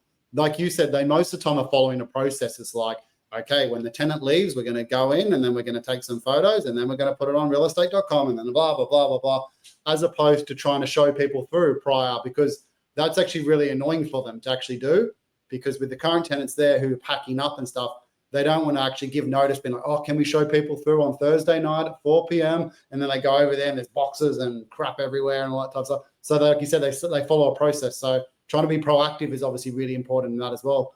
Yeah, I've bought in areas with like 0.2% vacancy rates and they still go vacant for a couple of weeks. Yeah. There we go. I think, we're sort of, we're just over an hour 10. So I think there's definitely going to be, I think that's a vital thing to factor in. And I suppose I'll ask one more question before we move to the cash flow thing, which I think cash flow, and also that'd be interesting to hear how you built that portfolio as well. But how vacant, some people say it'll be vacant for between 2 and 4 weeks a year. How much buffer do you consider that a property will be vacant per year? Like to consider as? Oh, look, I don't try to overcomplicate it. I just simply keep a 4-week window in my mind, because that's what my experience has been. If it's a really good property and good fundamentals, it ticks all the boxes, and you'll definitely get a tenant without any issues. Yes, it can be done more in less time than 4 weeks, particularly like one of the other topics we just spoke about around planning and being proactive and initiating those conversations early with your property manager. Even then, it'll take a few weeks, but just to be conservative, I think 4 weeks should be sufficient. Yeah. Yep. Okay. Cash flow. And this is where I'd love to pull back the covers as to how you think about building your own portfolio, because so you started at 24 and it probably then sort of took some time to grow given that first, but how did you then sort of go and think about, okay, great, I've got the equity, I'm going to buy, and triggers for the cash flow change is one of them, one of the ways you built it. But how did you actually, I'm going a little bit off the slides here, but that's okay. How did you then sort of think about, how did you keep stacking and building that portfolio up? Was it increasing income or just waiting? What was the process for you? It was a combination of all of those things as well too. It's a combination of time, because obviously you got to give time as well too to see how your existing properties are performing, to see what value they're at, and extracting the equity out to go again then. So there's definitely time. There's also the increase in salary, which has happened for me, fortunately enough, over the years. But then there's also just your buffers that you need to put in place as well too, because one of the things I didn't really give a lot of attention to, and if you're listening to this or watching this and you're about to start your journey or you've just started, you have to embrace the fact that you're going to be riding waves here. Your position will change, and you have to be okay with that, particularly if you're clear on your goals and what you need to achieve and how many properties that may look like for you over a set period of time. The cash flow will change. My first property, when I purchased it, its cash flow position was green. It was positively geared. Then when I took equity out of it, then it went into the red. And then over the course of interest rates rising from 22 to 24, it went even more red. Now it's back to neutral, and by the end of the year, it's going to be green. So I've seen it all go through. But if you two things, if you're mentally not strong to deal with that, because some people really struggle with that mentally about seeing the numbers and them going in the opposite direction to what they think property should be doing. So if you're not mentally strong, and two, you don't have the buffers in place, then property investing may not be for you. or you just need to spend more time really planning it through and being prepared for it. Because honestly, it's not just about the numbers on the paper, it's about what's going on in your head as well too. But I think what can help you to get through that is if you really purchase some good properties. Like I purchased, Steve, I purchased one in Perth as well too. Fantastic, but it was negatively geared when I first purchased it, and that's okay because the interest rates were quite high at the time, still relatively high, but I knew fundamentally that it was heading in the right direction, and that's shifted now for me, that cash flow position. So it will constantly change, and again, it's green now, but because the value's grown so much, if I take equity out, that position is going to change again. So you have to think about the long-term view here, as opposed to the short-term pain which you may be feeling. Is the answer buy a commercial property, Steve? No, I was going to say the point is he's basically saying is you want to stress test your portfolio because you want to be able to see, can you weather the storms and can you ride the good times as well? And that's about. But even like one of the points, I'll try to summarize your last 3 slides a little bit. People, when they buy a property, will sometimes be like, oh, it's great, I bought this property, it's got cash flow positive, blah, blah, blah. But they don't take into account all the stuff Az just went through. So the common one I get is like boarding houses. People go, oh, I bought this boarding house, it's great, it's 20 grand a year positive. I go, cool, did you take into account the 70% occupancy rate? Like they're doing 100%. Did you what take about the 10% property management fees? Yeah, that's right. Like more, 20%. So then do you take into account the high wear and tear because it's transient people coming through and then there's multiple bathrooms, blah, blah, blah, blah, blah. And then all of a sudden, like, it's actually neutral, if not negative. But when they bought it, like, it's great, it's 20 grand a year positive. So that's just in that moment in time. You layer that with what Az just said about rising interest rates and things like that. Like, things can turn completely to the opposite direction. Long term, they might be all right. You might still buy it knowing that's going to happen and it's going to come. But like you said, there's waves. Like there's waves throughout property investing. There's also bad luck. I had one point where I think it was 5 or 6 resis, and within a month I had like hot water system go, air conditioner go, plumbing issues. But I had like 10 grand worth of maintenance in a month, and I was like, I've got 2 grand in my account. What am I doing here? Jeez.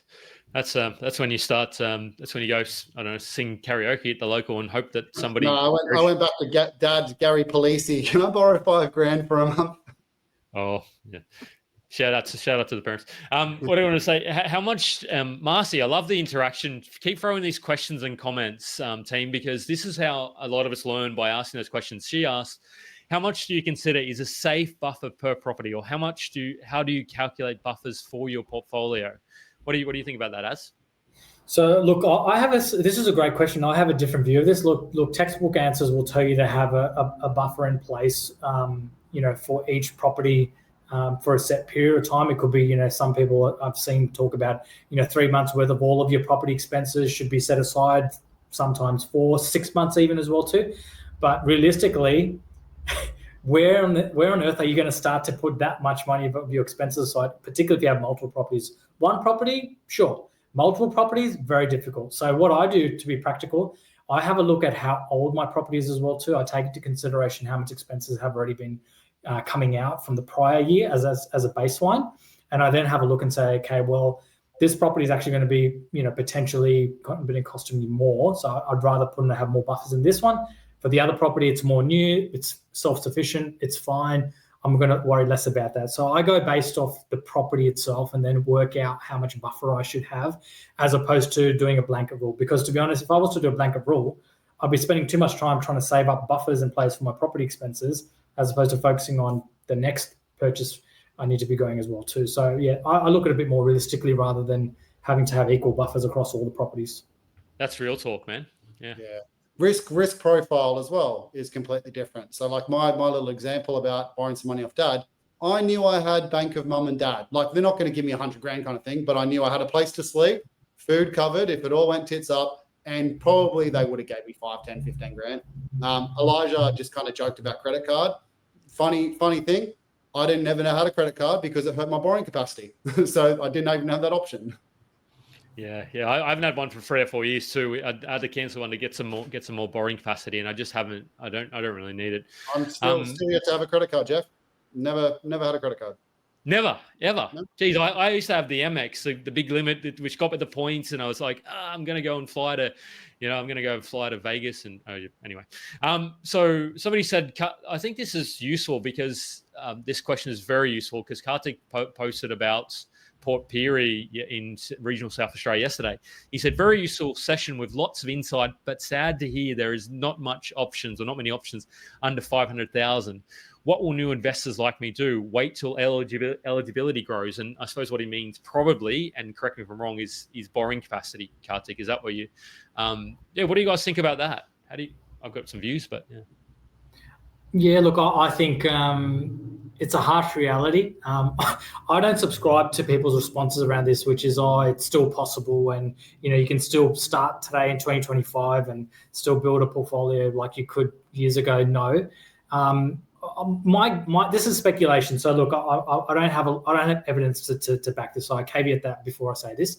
But I think what may end up happening as time goes by is they're still maybe within that range, but not freestanding homes. So I think we might start looking at different property types, particularly like your townhouses and your duplexes, or with less land but still having a property, which might start to be a bit more affordable, as opposed to the traditional freestanding 600 square meter block or even larger. So I think your property type is where we might see a shift and maybe more growth happening if it's not already.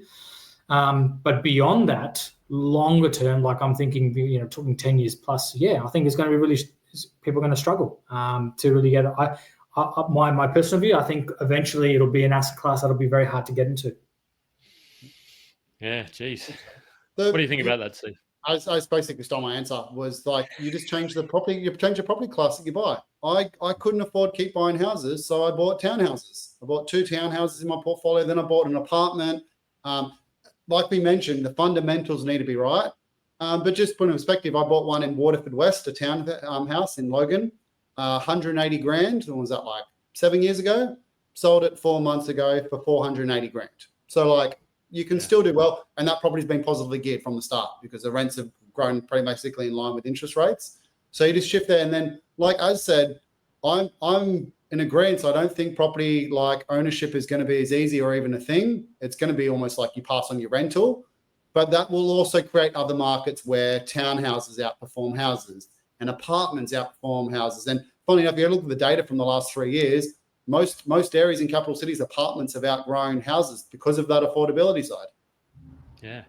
What are we going to call ourselves in 10 years? Are we going to be Oz investors, and we'll just invest in, who knows what'll be coming up in 10 years time. We'll still be floating around. Maybe I'll be an AI bot. But there's one or two more sort of mistakes and wisdom pieces that you've got, as we'll play our level up property. It's an absolute good one, and then we'll get back to sharing the gold, and then we'll wrap up. So if you have some questions, please put them in now, and we'll get to as many as we can. We'll say Steve said he's cleared his day just for his property. He sent everybody away. Now he's going to answer. We're going to answer as many questions with as. So drop them in. We'll get to heaps. We're back very soon. Everywhere you look, someone else is making money in property except for you. Your mate, he just bought a house. It's already gone up $100,000. There's some bloke on Facebook. He's bragging about pulling in a 7% rental yield.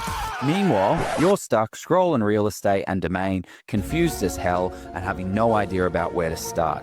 Or maybe you're that mate that's got $100,000 in equity. You have a few properties under your belt, but you feel stuck. You're unsure about how to scale without over-leveraging and not knowing what the next right move is. So why does it feel like everyone else has some kind of secret that you're missing out on? It's because they do.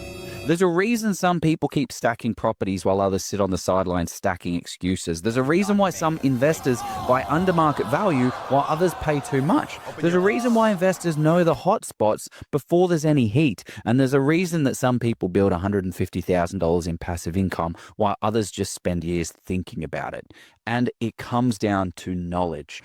And that's exactly why Jeff Miles and I, Joe Tucker, created the Level Up Property course to hand you the exact step-by-step process that we've used to buy over $100 million worth of property in today's market. We've built Australia's largest property investment community with over 80,000 members, and we help everyday investors secure hundreds of thousands of dollars in equity, all without wasting years of their life trying to figure it out the hard way. Making an uneducated decision on the biggest purchase in your life is just gambling with your future. Stop it.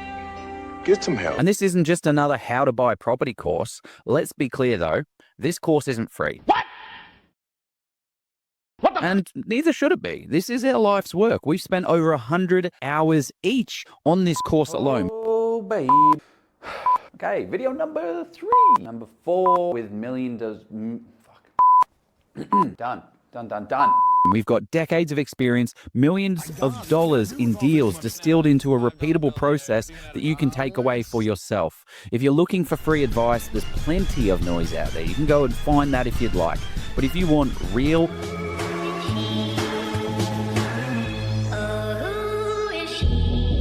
actionable, step-by-step guided process that works in today's market, then this investment is going to change everything for you. By the time that you finish this course, you will have full confidence. You'll have every tool that you need to build an amazing portfolio if you act on it, right? Which is why we have mentoring built in. So we kick you up the butt to make sure that you're kicking your goals. So the real question is, how much longer are you going to watch everyone else making money in property before you jump in and start playing the property game properly? Because the sooner you start winning. Oh, we're back. Just got myself a chocolate. Should have let. Can you give a shout out as well, Jeff? I've actually done the course. It's awesome. So, and I'm obviously part of the private mentoring group as well. So, Mate, solid course. Yeah, that means a lot coming from Steve. But yeah, because he doesn't just give out plaudits or pundits. Whatever. Yeah, maybe you need a longer ad. So where are we up to? Areas from property managers. Do you want to? Because I feel like we've unpacked this a lot. I'm just mindful of. I mean, I can probably do a 2-hour session, but I reckon we. Okay, it's Steve saying is. But let's talk to liquidity not being, certain expenses will be on your side. I think that'll be a great one, and then sort of wrap with liquidity not being on your side. Because I think, I mean, yeah, if you want to quickly give us a 30-second snapshot of errors made by property manager, I think we've encapsulated that pretty well. As yeah, look. Long story short, don't trust everything. Again, it's not a matter of if, it's a matter of when a mistake will happen. And the things you can see here where we've got on the slide here, common errors made, I've seen them all happen. So sometimes it's not always to do with the property manager themselves. Sometimes it's the systems that can cause errors. So always double check everything, because there can be errors and you could be leaving money on the table, because that's happened to me in the past. Certain expenses will increase, which is another thing that most investors don't think about. And it's very similar to running a business, like, Steve said earlier as well too, that, you receive that guidance to treat it like a business. As with any business, you'll have fixed costs and you'll have variable costs, and same with property investing. You've got some that are fixed, and in fact, some of them will only go up with time. Even if you don't have a mortgage on the property, your landlord insurance will probably still be going up with CPI and with the cost of building, if and when that ever happens. Your management fees are going to keep going up with the rent increases going up in proportion as well too. Council rates, water rates, and repairs and maintenance, because your property is getting 1 year older than it was when you first purchased it, right? So certain expenses will actually only go up, and you need to factor that in. Yes, it can be offset with the capital growth. It can be offset by the rental growth, but it's just more about being aware, because I didn't think about this. I didn't have anyone tell me this. My probably responsibility that I didn't actually go out and seek the guidance and the information, but it just would have been good when I first started to go, hey, just be prepared. I know you want to go buy one property, but whether you buy one or you buy 10, you're going to have certain expenses that you will always have, and they may actually keep going up with time as well too. So something to keep in the back of your mind and always be aware of. There's ones you won't prepare for as well. Like, I've got a property in the Blue Mountains, and it rained for non-stop almost for like 2 years, and the back deck got so wet and soggy that the tenants their foot kept going through it. It kept breaking. So you're just up for a whole new deck, which you looked at the start and it was like sturdy when we inspected it. 5 years later, coming up for something like that. But Jeff, someone asked, James asked a good question about discounts on property management when you've got multiple properties. Have you experienced that, or have you not had any properties in the same location? Not in the same location, but discount. I mean, you can negotiate fees in general. But look, again, we're talking peanuts here with the stuff that you're trying to negotiate. Like, think about the bigger picture here. The bigger picture is the rental growth and the capital growth. And if you've actually got someone who's actually fairly competent at what they do, then just pay them what they're worth to become. Because like you said, Steve, there are so many out there that are very poor at what they do. a really good one is worth paying for what they are.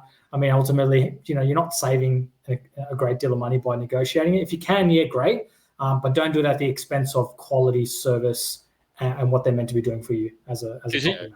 You're kind of cutting off your nose to spite your face, because you might be saving, I don't know, 10, 15, 20 bucks a week, which is not nothing. I don't want to sort of paint that as nothing, but at the same time, if you're then forcing the business owner to say, okay, now they have to manage 120, if imagine you have 10 people asking for discounts and like, well, okay, we lose it because XYZ company down the road is going to do the same thing, and now we have to manage 120 properties each instead of 100.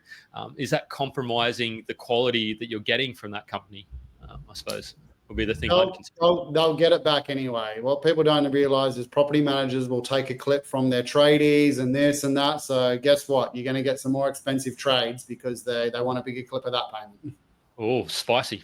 There we go. Lots of great questions coming through. I want to, so we've got some around lending. And Elijah, can we talk to areas of mistakes when lending structure or strategy?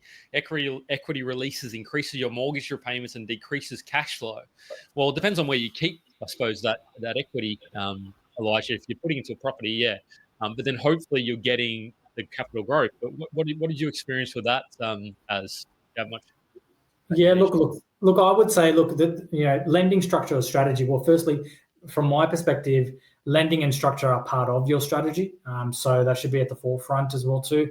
And based on that strategy, you should then be implementing the structure and the lending. So I think that is the mistake, really. If I just zoom out and answer the question in a different way, if you don't have the strategy in place, or even let's not use that term because it's quite overused. If you don't have let's say you don't have a clear plan for the next 12 to 18 months, then you will make a mistake with the lending or the structure. So start with that, because if you get that right, then you'll get the lending and the structure right correctly. And to the thing we already discussed, have the right team around you, because they'll make sure that you don't make those mistakes. Yeah.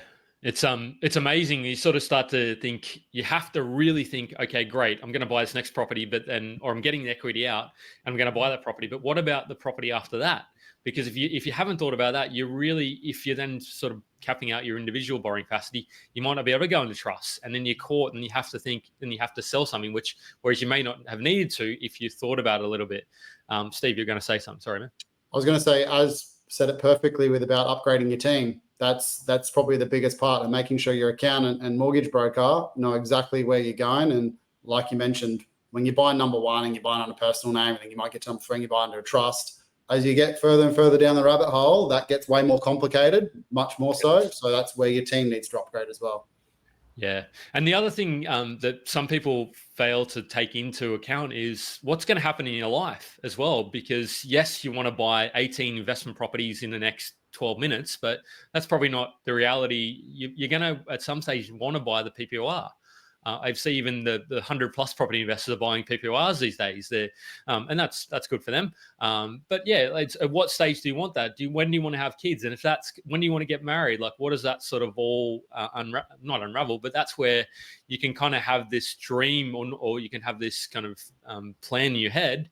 But the reality is, you're not going to be able to execute that plan. So setting your own expectations, or having those conversations with people that are important around you as well. Good. Okay. Liquidity.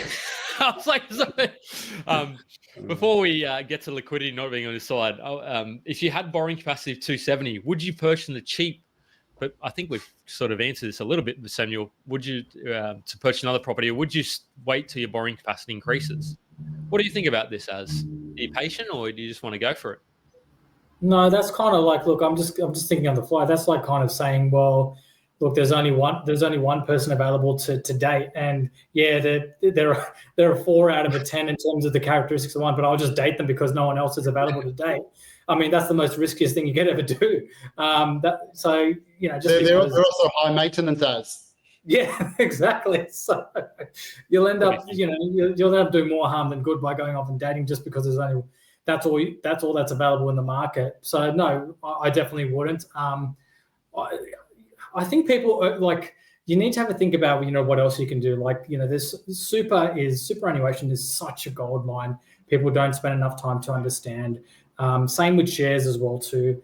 Yes, you could also look at other opportunities for things that may be of interest to you as other asset classes like gold and crypto and collectibles, if of course you know what you're doing and you're educated. But if you don't have enough there, no, I wouldn't. I would consider. I wouldn't say put money in the bank. That's the worst thing you could do. But just make sure that you consider other asset classes. For me personally, super is great. Think about that. How you could top up that instead. Yeah, I think it's the time frame that you can save in is the big in consideration as well. Like if it's going to take you 3 years to save an extra, I don't know, 20 grand, you go like exactly what you said, Az. You need to put it in something that's going to remain at least with the market. So some form of diverse shared portfolio, whatever. Don't put it in the bank because you'll get priced out. And then you weigh that up of it. And then most of the time, it depends where you are in your portfolio. Like I can comfortably buy 250 grand properties and know that I'll get fairly good capital growth and good cash flow. But if I'm a novice investor who's never bought a property before, you will get that wrong. Like you'll just burn yourself. You'll go out and buy in a really regional mining town and buy a dud. No, nicer. No. But what I was going to say on that, Samuel, is if it is that you're going to hold off, just be really clear what steps, and if the person you're speaking to, if it's a bank, please probably go and speak to a broker or go and speak to a different bank, but go and understand what steps you need to take. Because if a person can't, if they're just saying, oh, you need to earn more money, it's like, well, okay, be more specific with that lending sort of plan. So you can say, okay, great, I'm on 80K at the moment. If it goes up to 100K, then I can buy for 500. So you've got some clear actionable items. If it's just, oh, okay, need to earn more money or borrowing capacity needs to go up. Okay, well, what steps do I need to put in place? Or is it recasting some loan terms? There's so many different levers you can pull around that. So if that's the type of conversations that are being had, maybe reconsider the professional. Also, what's the limiting factor? Is it your capital or your servicing, which I think you're alluding to, and find out that, because once you've got a goal, people can reach a goal. If you were saying like, Steve, your daughter's going to die in a year if you don't get to this, like you make stuff happen when you've got a goal. Like, so no, you know what I mean? Like I saw it on Instagram. That's the reason I saw it on Instagram. Someone was like, do you think you could make $1 million in 1 year? And everyone was like, no. And what do you think the chances of you making $1 million in 1 year? And everyone's like, 1%. Cool. If I was going to murder your family in a year's time, do you think you could make $1 million? And everyone's hand went up. So like having a goal, like, and I know it's dramatized for Instagram, but you'd be surprised what you can achieve. And the same thing happens with buyer's agent goals, portfolio size, and that's where goals come in. My goal was 50 grand passive income, and I got a second job, did all the savings, did all the renos myself. Then it was 100K. You do it be based on the goal. If you're just floundering, you're not going to get anywhere. Yeah. Excellent. Liquidity is not on your side. Why is it not on your side? Well, look, I think this is less of a mistake, but more something that people don't keep at the forefront of their mind. So essentially, the reflection that I've had over time is if you ever have any doubt in your mind that you ever may need access to cash, then having to get it out of your property investment and having to sell it is not the way to go, because it'll take, if you need money now, you're not going to get that money straight away. So that's the key takeaway with this. One of the ones that I found quite interesting is, the time it can take will really be dependent on a number of factors. And one of them that I find quite interesting is pricing expectations. And Steve, you might be able to write this because you're a bit more closer to the sort of the Sydney city area. And Jeff, you might be aware of the suburb called Belmore. Now, I'm aware of somebody who, from our social group, who have a property in Belmore. Belmore's a good area if anyone who's listening in Sydney. But the property was really, really run down. Now, they should have been able to get about 1.4 mil for the house and for its property configuration location. But because it was just really run down and they didn't look after it, it was only going to go for about 1.2. So, but this person was gung-ho that no, and adamant that it had to go for what was at the market, 1.4. They went to auction, didn't even get to reserve price. So only until this person went through that process did they realize, oh shit, I'm actually not going to get what my expectation is. Meanwhile, they need the money, and they've got people that they need to pay off. But that's not going to happen now anytime sooner because your expectations weren't aligned with the market and what the sales agent was telling you. Eventually, it did sell for 1.2, but that's an example out of many different reasons why the time it can take to sell a property can be dependent on these things, and pricing expectations is one. Well, one of the points that I always get is people sugarcoat the numbers a little bit. So they have this property they bought for 500K in, let's say, Perth, They go, oh, it's great. It's worth 600K now. I've made 100,000. I'm like, well, no, you haven't, because you paid stamp duty on that property. Property's negatively geared 10 grand a year. So we're already up to like 35 grand. If you sell the property, you're going to pay an agent 15 grand or so. So now we're getting closer to 50 grand. The property we replace it with, you're going to pay stamp duty again. Then you're going to pay tax on that. So you've actually only made around 25, 30 grand. So on paper, when you're spruiking it, being like, oh, I've got 100 grand. No, you haven't. And that's exactly the point. Liquidity is not necessarily on the side. There's other expenses and there's other taxes, and it's not quick. It's not like shares. You can click a button and sell it. It's this long drawn out process. Yeah. That's it's an uncomfortable truth about taxes and all those extra things in there as well. Finance and settlement timeframes, property appeal and condition, the process. It's many things that people don't factor in. Kartik's come back again. He said, "What's your view on apartments?" Well, depends on where, because there's not one apartment market. He said, "Does it have any decent capital growth?" Well, if you look at Lakemba, and I'm not saying buy Lakemba, but you probably know this quite well, or you might have seen it. You sort of because the significant gap between apartments versus houses in Lakemba, like, you need to be really careful though, because there'd be some older ones that would so you need to dig deeper a lot further. So there's risk of apartments, but he says, have seen many apartments in Melbourne depreciated in value. Well, that's supply and demand. Wherever you're buying, you need to consider what's going on, like how much, like if there's new apartments being sold for 500 and there's existing ones being sold for 470, 480, why is anybody buying that old one for anything more than that 500 sort of plus mark? If you can buy that brand new one for roughly the same price, and it might have a couple of cracks in it anyway, the way that the quality these days. But what are your guys' thoughts on? I mean, I suppose we're not intimate experts on Melbourne apartments, but do you guys have any views on that? I'm happy to go on a rant, but I'll let Az go first before I steal the show. Well, I mean, look. It's Steve's example is great as it is, right? Blacktown. Look, and you're selling it for triple of what you purchased it for. So that's a prime example that it can work. I think apartments are great. It really just comes down again to the fundamentals. The fundamentals need to be there in order for it to do well. So as long as the suburbs are stacking up, we're not talking like high rise, 20-story plus apartments. Then I think that there can be some merit for it as well too. But it's all contextual as well too. Like if you're in a position where you can't afford to get a townhouse, a duplex or a freestanding house, and the suburb factors stack up fairly well, and it's not a high-rise apartment, then maybe it is worthwhile to consider it. It's always, ideally nothing beats land, but that's not to say that may not be the case. So it is something to consider. And as time goes on, it'll probably be even more to consider. I know the other questions earlier was about, what is the real estate market mean in the future, and prices as well too. Apartments may actually end up being an ideal thing down the track as well too. But they're my thoughts on it. I think there's two sides to the coin. Yeah, with my rant, so this is similar to commercial, where people just tarnish all of commercial with a brush, being like, don't buy a commercial, they're high vacancy rates. People do the same thing with apartments. They go, should I buy an apartment? Depends what you're buying and where. So a lot of the times when they say this statement, they're talking off the plan. And we know off the plan apartments don't perform well. You're overpaying, there's builder margins, there's selling agent margins, there's buyer's agent margins. 3 years old, in 3 years' time, no one cares if it's 3 years old or 6 years old, so you're better off buying the older one.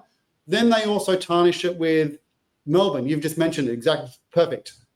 They start talking about high density areas, so where there's 20-story, which then alludes to oversupply issues, which is what Melbourne has, hence why you can buy a cheap apartment. Completely different to buying an apartment in a medium density area where there's a 3-story limit. And then you still get the scarcity factor because you get a land component, then it's impossible to oversupply. The risk with apartments is it's easy to oversupply because you can keep building up. But if there's no zoning changes, it's low or medium density, and you've looked at town planning and they're not building any more of them, you can still do really well because you've got that scarcity factor. The same issue goes for houses. You go buy in Greenfield out in Sydney's West where they're building 200 new houses. That's an oversupply. It's got the same issue, even though you're getting the land component. But it's near the airport, Steve. It's near the airport, though. Yeah, exactly right. So the devil's always going to be in the detail. You got to look at the data, what the future's going on in the area, the affordability, the vacancy rates of that type of asset. Like, you still got to do the exact same work. The same as you don't buy in high density off the plan house or behind like a new estate, et cetera, et cetera. So you can still do really well. As I mentioned before, funnily enough, most suburbs, apartments have outperformed the houses in Sydney in the last 2 to 3 years. Yeah, there we go. We're sort of going to Q&A a little bit now. We could wrap it up in a nice bow after this question, because I think this is going to be a question that a lot of people will be asking themselves. And Emily, I love the engagement. She said, for a first-time investor, would you stick to a local property so you can keep an eye on it, or take the risk of interstate? What are your thoughts? As I've got some very well-developed thoughts on this, but yeah, well, look, yeah, when I purchased the first property, which is 20 minutes away from where I lived, which is actually close to Parramatta. It honestly, I can't even remember the last time I actually ever thought about it. Life gets in the way so much. You've got so many other priorities. You as much as you think that you'll be able to go and keep an eye on it and look at the property, that's not going to happen. And plus, you can't just go willy-nilly and just rock up and check out the property. There's a lot of issues with doing that. So firstly, you won't have the time, and two, you can't just go off and start to check out the investment property for privacy reasons and whatnot. The other part of the question is that interstate, is there risk? Look, I think there is a risk to purchase anyway if you don't know what you're doing. So it doesn't matter what state it is, what region it is, what property it is, what location it is. If you don't know what you're doing, there will be a risk. It doesn't matter. In that case, you may as well buy in your own backyard as opposed to interstate. The risk is still the same because you don't know what you're doing. So I think less about the fact whether it's interstate or local, and just think about, are you attuned enough to know how to identify the right suburb, location, and property? If you are, then it doesn't matter where the property is, and your risk is really minimized. And if you don't know, then that's where you need to get the assistance of someone to help you. Yeah, I'll just keep asking questions. What are your thoughts on that, Steve? Oh, he's muted himself. I've got my little babies turned in the room, was yelling, so I muted myself. Yeah, it's the thing is, when people live in an area, they think they know it. And I did the same thing as you. As I bought in Blacktown in Western Sydney, and I knew where the train stop was and the bus stops and the type of people that were there. None of that is investing data. So this should have been doing the same work as you were doing interstate. So it's just a familiarization thing. It's like, oh, I know the people there. It has nothing to do with it. No capital growth prospects. So the risk, I'd actually argue the risk can be less by buying interstate, because you're forced to make that decision based on numbers as opposed to what you've seen in the local area. Yeah, pretty preconceived ideas as well, because you kind of say, oh, look, I'm not going to buy in that, whereas that pocket could actually be, there could be a lot of younger families moving into that pocket of the suburb that you know very well, but you don't know that because you just think, oh, no, I'm not looking in those couple of streets because that's where there's 45 housing commissions in whatever sort of, that's the example I'm going to use. But yeah, I think I tend to agree with both of you, not unfortunately, but yeah, just to keep it, you really got to focus on what you actually want to achieve from the investment. Is it kind of sleep at night factor? And even then, you're not going to get that anyway, as I said. She said, great answers. Thank you. I'm not so convinced on mine. Az and Steve's are fantastic. So let's wrap it in a nice bow. What are the sort of steps that you talk to, and then we'll land us home for tonight, guys? What did you say there? Just to wrap it up, there's a lot that we've covered off tonight in terms of mistakes that we have made and things that can go wrong. But the idea is not to deter you or scare you away from it, but it's just to be aware of these things and to learn from the mistakes of people who have already gone through those hard lessons. But if you plan well strategically, and if you do it consistently as well too, not as a one-off, a lot of the things can go right for you. Yes, there will always be things that will go wrong, but you can minimize a lot of that if you get the planning right to begin with. And what does that planning actually look like? Particularly if you're starting off, that planning is, okay, I need to plan to educate myself, or I need to plan to find the right people in my team, because that takes time. You're not going to just find the right buyer's agent immediately, or the right course immediately, or the right person who can help you immediately. So there's a lot of planning to go, how am I going to find this information? But I think that is how I would summarize it. And to really think of, again, we've talked about it quite a bit in this conversation, but think of it like as a business owner.